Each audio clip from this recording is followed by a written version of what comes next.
സംസ്ഥാനത്ത് റേഷൻ മുടങ്ങും. തിങ്കളാഴ്ച മുതൽ അനിശ്ചിതകാല സമരം. നമസ്കാരം, കൊട്ടാരക്കര മീഡിയയിലേക്ക് സ്വാഗതം. സംസ്ഥാനത്ത് തിങ്കളാഴ്ച മുതൽ റേഷൻ വ്യാപാരികളുടെ അനിശ്ചിതകാല കടയെടുപ്പ് സമരം.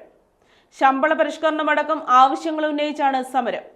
റേഷൻ വ്യാപാരികൾ ഉന്നയിച്ച വിഷയങ്ങളിൽ 2 തവണ സംസ്ഥാന സർക്കാർ ചർച്ചയ്ക്ക് തയ്യാറായെങ്കിലും ഫലം കണ്ടില്ല. മറ്റെല്ലാ ആവശ്യങ്ങളും അംഗീകരിക്കാം, പക്ഷേ ശമ്പളം വർദ്ധിപ്പിക്കാനാവില്ലെന്നാണ് ചർച്ചകളിൽ സർക്കാർ സ്വീകരിച്ച നിലപാട്. ശമ്പളം വർദ്ധിപ്പിക്കലാണ് പ്രധാന ആവശ്യമെന്ന് വ്യക്തമാക്കിയ റേഷൻ വ്യാപാരികൾ സർക്കാർ കടുത്ത പ്രതിസന്ധിയിലാണെന്ന ധനമന്ത്രിയുടെ നീതീകരണം തള്ളി. ശമ്പള പരിഷ്കരണം നടപ്പാക്കാനാകില്ലെന്ന് തീർത്തു പറഞ്ഞ സർക്കാരിനെ ശക്തമായ സമരത്തിലൂടെ സമ്മർദ്ദത്തിലാക്കാനാണ് റേഷൻ വ്യാപാരികളുടെ നീക്കം. റേഷൻ വിതരണക്കാരുടെ സമരം മൂലം ഈ മാസം റേഷൻ വിതരണം നേരത്തെ തന്നെ തടസ്സപ്പെട്ടിരുന്നു. ജനുവരിയിൽ ഇതുവരെ 62.67% കാർഡുടമകൾ റേഷൻ വാങ്ങിയിട്ടുണ്ടെന്നാണ് കണക്ക്.